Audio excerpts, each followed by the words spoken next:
बनी इसराइल के नहायत नेक और साले बुजुर्ग थे जिनका एक ही बेटा था जो नाबालिग था और उनके पास फकत गाय की एक ही बच्चिया थी। अपनी वफात के करीब उन्होंने गाय की बच्चिया को जंगल में झाड़ियों के पास ले जाकर ये कहकर छोड़ दिया, अल्लाह मैं इसको तेरी अमानत में सौंपता हूँ जब तक कि मेरा बेटा बालिग हो जाए। इसके चंद दिन बाद उनकी वफात होगी और चंद दिनों बाद गाय की बच्चिया दरमियानी उम्र को पहुंच गई और उसका बेटा जवान होकर अपनी माँ का नहायत फर्मा बरदार और निकोकार निकला। उस लड़के ने अपनी रात को 3 हिस्सों में तकसीम कर दिया। एक हिस्से में सोता, एक हिस्से में इबादत करता और एक हिस्से में अपनी माँ की खिदमत किया करता था और रोजाना जंगल से लकड़ियां काट कर फरोख्त करता। एक हिस्सा सदका कर देता, एक हिस्सा अपनी जात पे खर्च करता और एक हिस्सा अपनी माँ की खिदमत में पेश करता। उस लड़के की माँ ने बताया कि तुम्हारे बाप ने विरासत में एक गाय की बच्चिया छोड़ी है जो कि जंगल की झाड़ी के पास अल्लाह की अमानत में सौंप कर गए थे।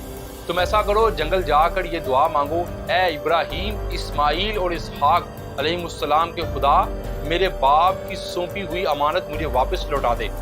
और उस गाय की निशानी यह है कि वो पीले रंग की है और उसकी खाल सूरज की किरणों की तरह चमकदार होगी। उस लड़के ने जंगल में जाकर दुआ मांगी और वो गाय दौड़ती हुई उसके पास आके खड़ी हो गई और वो लड़का उसे माँ के पास ले आया। उसकी माँ ने कहा, बेटा तुम इस गाय को बाजार ले जाकर 3 दिनार में फरोख्त कर दो और मेरे मशवरे के बगैर हरगिज इसे मत फरोख्त करना। उस वक्त बाजार में गाय की कीमत 3 दिनार ही थी। उसके पास एक शख्स आया, वो दरअसल एक फरिश्ता था।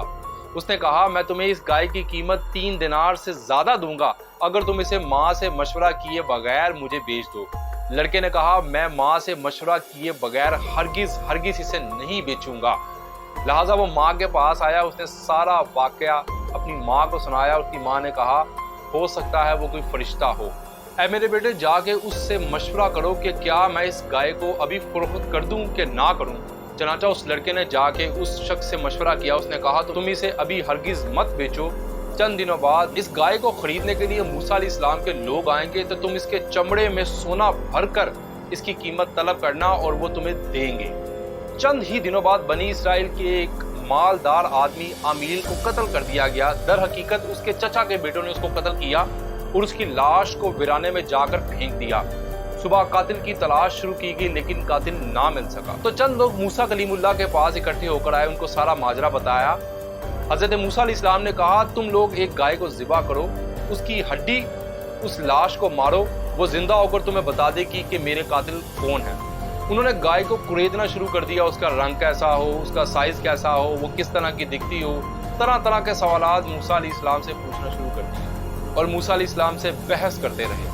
बिलाखिर जब वो अच्छी तरह समझ गए कि उनको फलां किस्म की गाय चाहिए तो वह बाजार में गए और वो उसी लड़के के पास गए और उसको उसके चमड़े के इवज सोना भरकर उससे गाय खरीदी और गाय को ज़िबा किया और ज़िबा करके उसकी हड्डी आमील नामी मालदार शख्स को मारी। वो जिंदा होकर उसने बताया, मेरे कातिल मेरे चचा के बेटे हैं जिन्होंने माल की लालच में आकर, पैसे की लालच में आकर मुझे कत्ल कर दिया। ये कहकर वो दोबारा से फिर मर गया। चनाचा उन दोनों कातलों को कसास में कत्ल कर दिया गया और मर्द साले का बेटा जो नहायत अपनी माँ का फर्मा बरदार था दौलत से मालामाल हो गया। इस सारे वाक़े का जिक्र अल्लाह तबारक व तआला ने पहले पारे अल बकरा में इसका बयान किया गया। यूं एक नेक और मर्द साले की याद में सूरह अल बकरा का नाम अल बकरा रखा गया और दुनिया की सबसे महंगी तरीन गाय है। दोस्तों, हमें इससे कुछ दरसे हदायत भी मिलते हैं। पहला दर्स ये है कि खुदा के बंदों के छोड़े हुए माल में बहुत खैर बरकत होती है। दूसरा सबक ये मिलता है कि हर काम करने से पहले अपनी वालदा से मशवरा कर लेना चाहिए। तीसरा ये कि अल्लाह के नेक बंदों के साथ बहस और कुरेद करना मुसीबतों का सबब बनता है। जैसे उन लोगों ने मूसा अलैहिस्सलाम से गाय के बारे में तरह तरह के सवाल किए तो मूसा अलैहिस्सलाम ने उसकी स्पेसिफिकेशन बता दी और वो बाद में मुसीबत में पड़ गए। मूसा अलैहिस्सलाम ने तो सिर्फ ये बोला था कि आप गाय लेकर आओ, तो उन्होंने पूछा उम्र कितनी हो, कैसी दिखती हो, कितना उसका साइज हो।